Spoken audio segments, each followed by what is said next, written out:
I'll give some examples of weaponization of psychological tools, especially that show up in what we might call progressive, new age, whatever kinds of circles.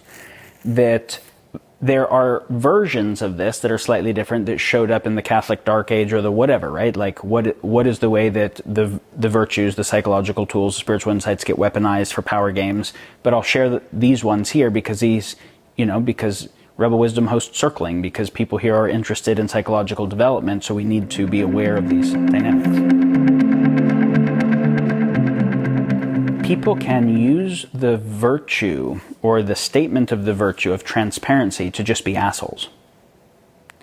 And it's a weaponization of the idea of transparency. I remember the first time I saw this, it was like shocking and disgusting to me. I saw this married couple that was this was many, many years ago, that was doing this like radical honesty group. And he was saying things to her like, "Your face looks really ugly today." And she was saying things to him like, "I feel hatred arising and I want to throw you out the window." And I was like, and then they were saying, "We're just being radically honest and transparent, and that's a virtue." I'm like, no, it's not. Like, this is actually not a virtue. This is you taking the lowest parts of your nature and amplifying the fuck out of them. And in ways that don't actually serve anything other than cruelty. And so it's very easy to see, like, that's not a healthy example of transparency. So then on the other side, people can weaponize kindness, or I'll say misapply it, but it can also be weaponized, right? Which is, no, we don't want to say things that are unnecessarily hurtful. So then the overcompensation in that side can be, well, I'm not going to tell them those things because it would hurt their feelings, which is actually now a rationalization for lying, or lying through omission, which then, like, the other person doesn't have consent, and is that information being withheld from them? And so there is a dialectic relationship between something like honesty or transparency on one side and kindness and thoughtfulness on the other side that are both relevant, and neither are the absolute virtue that trumps the set of things that all need considered to show up well, right? So this is important. And I will specifically see that some people just being dumb and believing a teacher will do this nonsense, right? But nobody's particularly a narcissist. But narcissists who want to kind of say mean things to people will then afterwards, and the people are all upset, say, "You're shaming me for my honesty and transparency. You're trying to get me to emotionally repress this. You're part of the patriarchy again that is trying to shut down emotions. This is just about honestly embracing and accepting emotionality," right? Hogwash. I am responsible for my emotions, and I don't want to suppress them where they'll blow up, and I also don't want to unconsciously act on the lowest parts of, and triggered and wounded parts of my nature. I want to notice them and responsibly do what it takes to heal them without perpetuating harm. And I don't want to perpetuate harm and then pretend that I didn't and say, no, you're responsible for the meaning you made. This is another classic example, right? Which is a first person or a second person emphasis in relational dynamics.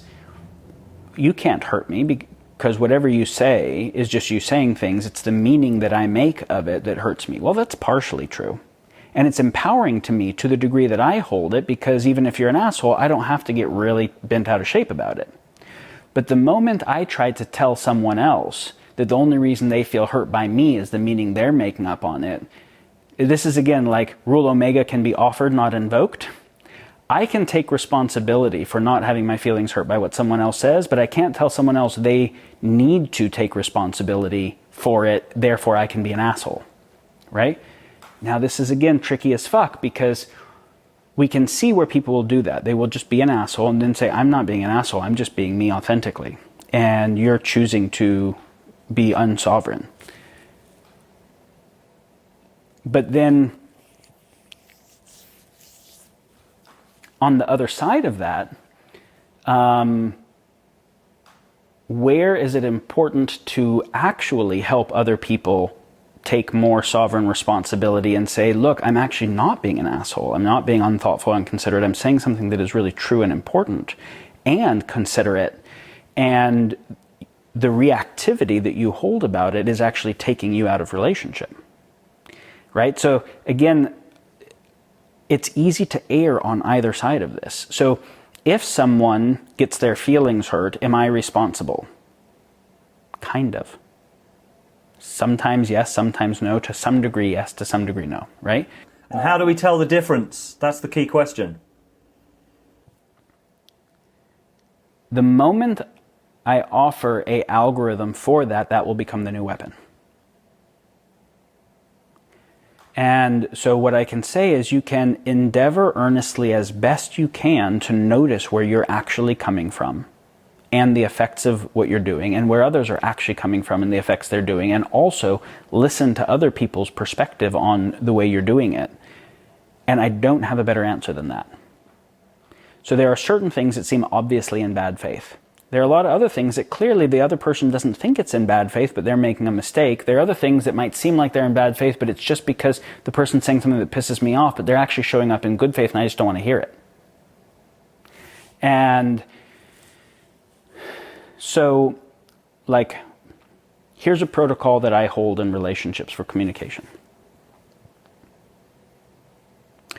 When I'm communicating with someone, I endeavor to, and I definitely do not always succeed at this, but I endeavor as best I can to communicate when I'm speaking in a way that they will actually hear what I'm intending to share, regardless of what their filters of hearing are. Which means I'm going to try to empathetically put myself in their shoes enough that I can customize how I communicate where they'll be able to hear it, not just say shit the way that makes sense to me. You don't hear that here because I'm talking to a huge number of people and I don't know how to do that for a huge number of people. But when I'm talking with somebody one-on-one, that's my goal. Not as a manipulation, but as a meeting someone where they are. And saying, my goal is not to talk at someone and just fucking throw words at them like bullets, right? My goal is to actually communicate in a way where they hear what I'm saying and I hear what they're saying. Communicate is to find some communion, right? And so if I'm talking at them and they're not hearing what I'm saying, I want to take responsibility to say, okay, well, even if they're reactive and they're going into unconscious reactions, even if they seem to have cotton balls in their ears that are fucking up the way they're hearing stuff, I don't have to communicate with them. But if I'm choosing to communicate with them and to try to find some commonality or some communion, how do I check that my communication is landing? And how do I use the frames, the words, the metaphors that might be able to make sense to them? As opposed to just say, it's your fault that you're listening badly. On the other side, when someone is talking to me, as best I can, I try to take responsibility to hear where they're coming from, even if I think they're communicating poorly. Right? So maybe they're really angry and they're clearly exaggerating. You never blah, blah, blah, blah, blah. And it's not true that I never blah, blah, blah. But that, like, they're angry, they're exaggerating. But I'm trying to listen to, is there some true thing here? Rather than got caught up on what is false. Is there some actual need that isn't met that I can hear? Is there? And because that's on either side of the communication, that's me taking the responsibility to try to have effective communication come as much as I can.